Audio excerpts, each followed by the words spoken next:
Hello, everyone, and welcome back to Solution Junkie. Today, I'll guide you through adding text to speech and Capcut PC. So, let's dive right in. First, click on text at the top left of Capcut and choose some text. Even if you don't want the text to appear on the screen, you still need to add it initially. Click on the text in your timeline, then go to the right and make sure text is selected. Type in what you want the text to speech to say.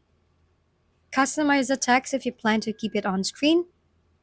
In the top right, click on Text to Speech and choose from the available voices. Preview the voice by clicking on it.